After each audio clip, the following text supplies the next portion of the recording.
We are pulling out an old favourite classic dish tonight. We're going to do a Wellington, usually a piece of beef encased in puff pastry. The seafood version is salmon. I've got this beautiful fillet of trout tonight, so let's get started. Now it's really important to make sure that whatever fish you are using has been well filleted and all bones and skin removed. We're going to season this trout with a generous amount of salt and pepper, just rubbing that in and on both sides. Now we'll just leave that to sit to the side while we get our mix ready for the filling. For our filling, we're going to begin with frying off some red onion, a splash of oil. We're going to saute these nicely. There's a good stir through. And while they're cooking, we've got cream cheese. So I'm just going to cut this roughly, and this is going to get stirred through and melt through with our beautiful spinach. The onions have softened, so we're going to add in our cream cheese and let this melt through.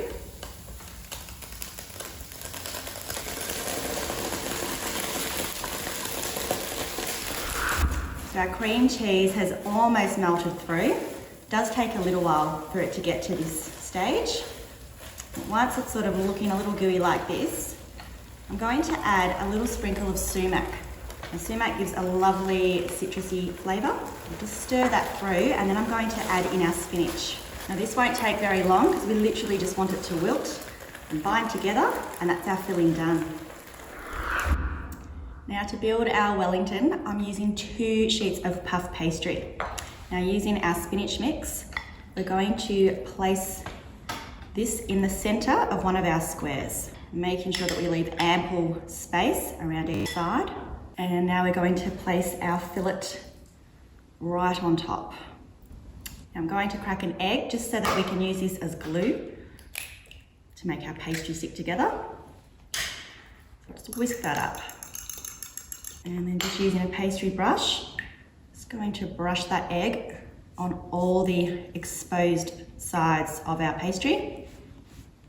Now we're going to place the lid straight over the top. We're going to mould that around the fillet. We don't want any air to be able to get in here. So we're going to squeeze it nicely so that it attaches itself to the base. Peel off the backing paper.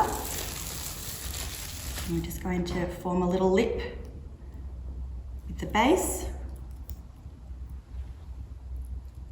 And this is going to ensure that it's nicely sealed. Super important to make sure it's really well sealed. So just going around with your finger or back of your thumb, just closing in any little space or gap where air could escape. Now you could finish that off here and pop it straight in the oven. You can use the back of a fork to make nice little indents there just to hold it, or you can be a little bit fancy. So I'm just going to create cute little folds.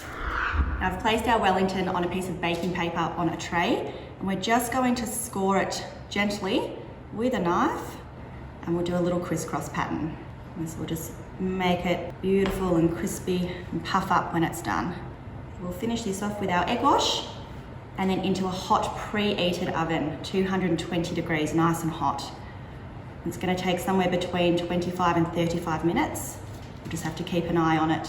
But once it's golden and puffed, the fish inside should be cooked. Have a look at our amazing Wellington. It looks gorgeous. It's crispy, it's golden. It's going to look fantastic on your table.